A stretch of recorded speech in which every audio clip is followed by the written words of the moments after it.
What's your biggest concern on Friday night? Stupidity. Hmm.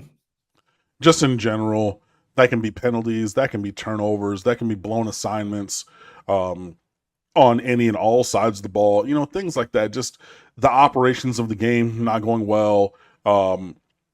Just like the stupid stuff, because like if you line up, you like player to player, I mean, with some exceptions, but Miami's going to be a bigger team, like the Hurricanes, the Miami we're talking about. We know, yeah. If I say Redhawks, I mean them. If I say Miami, like every week, I mean us.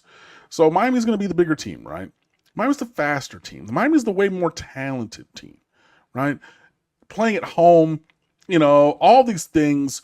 You get the game early on a Friday of a holiday weekend, go celebrate with your fam, hang out, like take the day off of school and work on Monday, like hang, all those things. We all know all that, right? And it's just, if 21 guys are doing the right thing, or like, we'll say if it's on one side of the ball, if 10 guys are doing the right thing and one guy is not, right? You remember when Georgia Tech hit us with that fake punt touchdown because DJ Ivy, who is now an NFL player on a 53-man roster, right, stood there frozen and like, oh, okay, what's going on? And the guy went past him. He was like, wait, what's going on? And then the punter from Georgia Tech was just like, cool, blur. And everybody else on punt coverage and everything was doing what they needed to do. But that one person at that one time wasn't. That's enough where it could ruin your day. And it's things like that that unfortunately and overwhelmingly for the Miami Hurricanes have been not like a third down conversion into a first down. It's been like a random play turns into a touchdown on the other side when those malfunctions happen. And that's the thing that gives me the most concern. Also, just the invariable or the variable and ineffable quality of injuries. If Tyler Van Dyke, if one of those offensive linemen misses a blitz and Tyler Van Dyke gets tackled on his shoulder, his throwing shoulder again, cancel Christmas. Like that is a thing that, like we saw last year, and now look, there were many other issues as well. But Tyler Van Dyke gets an injured shoulder again, all bets are off for this season. All of them, and not in a good way. So those are the things that are really sticking out, and it's just like, I don't want to be once bitten, twice shy, but at this point, it's not even one time that we've been bitten. It's happened over and over and over, from this coaching staff to that coaching staff to this player who should be on the bench to that player who should be on the bench to this scheme we shouldn't be running. And like, it's just pervasive over the last 15, damn near 20 years now, we could call it, where these things have continued to go wrong. And the thing that gives me concern is like, that is who we are now. And I hope that it's not, and I hope that we prove something else. But like, if you're asking me like, what's an issue that gives me concern heading into this game, that more than anything is it. You bring up that play against Georgia Tech, and I think of the punter. I don't know if he's still there with the Los Angeles Rams. Remember this punter they had a couple of years ago? The dude, good. He could like throw like a quarterback. Like they did all these fake punts, and he would throw these, like lasers. That was an impressive throw from that Georgia Tech punter. Guy, man, quarterback in high school. Look, a lot of punters were like, shout out to my boy Matt Carter, who was on the national championship team. He took over the number 11 jersey after Ken Dorsey left. But yeah, he was a quarterback in a smaller division in Ohio. And then he was, punter and everything, and had a beautiful throw on a fake field goal in 2004 at Virginia Tech that Kevin Everett decided to drop, and everything. But like, yeah, there's lots of talent in lots of different places. But like, if you do your job and you're with the guy that you're supposed to be gunning up the field, it's not open like that. It's easier when like you have nobody rushing you and like you're like, hey, he's running full speed and I'm going to take this one thing and I'm going to throw it to a spot because I have all day to do that, is different than like if somebody were running at him. But it's just like, these things keep popping up as happening though. Like if you look at most other teams have not gotten bombed by somebody else's punter. Like most other FBS teams in totality, right? But if you want to go back and you want to find one, we can start with the Miami Hurricanes, right? Can't we do that? Like these things where it's just like, oh, the one or two off in the last 20 years across the entire breadth of the sport. But in all of these different areas, the Miami Hurricanes are always an example of these wild things that never happen, but only a handful of times, if that many. And on each and every one of them, oh, there was the time it happened to Miami. Oh, that also happened to Miami. Oh, that also happened to Miami. That kind of thing is just like, it doesn't feel good, you know? And like, that's a thing that kind of I want to eradicate from this program, because like, you don't have that with Georgia. You don't have that with Alabama. You don't have that with even a Tennessee. Like, yeah, they lost to Appalachian State, but like that game went down to the bitter end. You know what I mean? Like double overtime. Wait, no, they didn't even lose that game. They won. They went to overtime, but they won. Right. They went exactly. They went to overtime and won. Who did they beat the next year? It was an SEC team. They lost to Georgia State or Georgia Southern. Tennessee. No, Appalachian State went in somewhere and won. Well, they went to Texas A&M last year. It might have been that one or another one, yeah.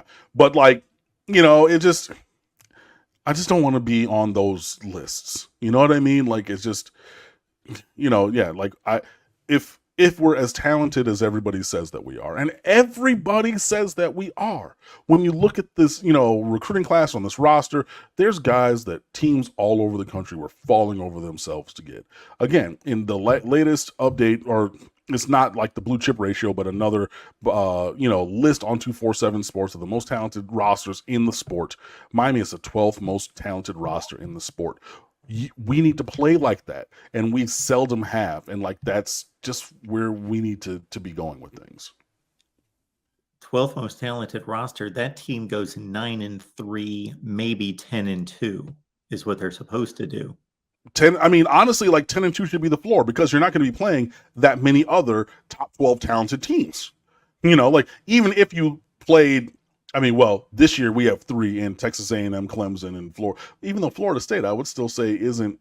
They have talent at the top of the roster, but they're still rebuilding the rest of it. But even if you put all 3 of them, right, you lose all 3 of those, that's 9-3, and you should be beating everybody else. If you win 1 or 2 of those, you're talking. I mean, like, yeah, how many times are you going to play teams that are as talented as you or more talented than you when you're that kind of talented? Infrequently. It's going to be the couple game season that we've been talking about. But the problem is, not only have we been consistently losing those games, we're finding ways to lose games to inferiorly talented teams. And therein lies the rub. All right, folks. Let's see. While I search for any other questions, my next one would be, what player are you most excited to see play on Friday night? Nigel Kelly. Oh, okay. Look, this is going to be a theme for me all year long. Like, I'm in for a penny, in for a pound. That's my guy. Number 9 defensive end, should be starting. And, you know, as your earlier guest was saying, that if Miami, Ohio, the Redhawks offensive line isn't necessarily the greatest, and we have a guy who like looks to be taking a major step forward in terms of his pass rushing ability, I like that battle in our favor. So that's a guy. But honestly, like, at the risk of sounding nostalgic or homerific or old, I just want to see everybody out there, man. You know, everybody who should be on that field. I want to see Tyler Van Dyke healthy again, you know, whether he is a dinged up ring finger or whatnot, you know, from banging it on a helmet, or so. Another outlet leaked that he had a like almost broken thumb from hitting it on somebody's helmet, but athletic department asked those who were at practice not to report on injuries during camp, so that outlet decided not to adhere to that request. But hey, good on them. They don't work for the University of Miami, so it's not their job to hold water for the athletic department. So I understand them going with that, but also like everyone else who was there, not I, because new secret day job, I'm not being at practice because I'm doing my job. But everyone else who was, they're like, yeah, it wasn't even the thumb, and it was, so what was reported wasn't even accurate, and so great job on that, guys. But regardless, I want to see Tyler Van Dyke out there throwing darts, throwing bombs. I want to see Xavier Restrepo being the Trent Harris of the offense, always in the right place, always doing the right thing. I want to see Tyler Harrell's speed. I want to see Ray Joseph's speed. I want to see, to the point of your hustle belt guest, Steve, he was talking about he doesn't know who's going to be number one. Look, it looks like Jacoby George, again, in the offseason is proving himself to be the best wide receiver on the team. He needs to show it between the lines during games that count, though. Is he able to do that starting now? Does Colby Young continue to take a step forward? Elijah Arroyo, Reed Williams, all these other guys and everything, man. So there's a lot to see, and I just want to see what the beginning of this year's Miami Hurricanes team looks like with everybody on the field, hopefully without injuries. And, we're going to get a little bit of a peek into what the scheme is going to be, because we're not going to, give everything away. But I want to see what the rotation is. I want to see guys out there healthy, flying around either with the ball or to the ball, depending on which side of the, field they're on, and just being successful. We do this every Wednesday night here at the Voice of College Football. And now that we're in season, it's imperative that you show up and talk Miami football with us each and every Wednesday night to get the lowdown from Cam. Join him each and every day and the rest of the crew there at State of the U for your daily dose of Canes content, recruiting, and of course, now that we're in season, previews and player profiles. And all of that is available at stateoftheu.com, the very best on SB Nation. Big facts. We do got a bunch of stuff up there. I have your How to Watch this week already up. The film forecast by Tatavio. So looking at some film from the Red Hawks from last year. Craig's Monday Musings. Still finishing up our position previews. Offensive line just went up. Rob Weaver looking at something interesting about the draft prospects of players on this team versus the success of the team this season, which is something you can dive into. Plenty of that and more. So come on over and fan with us at stateoftheu.com for sure, because we got what you need.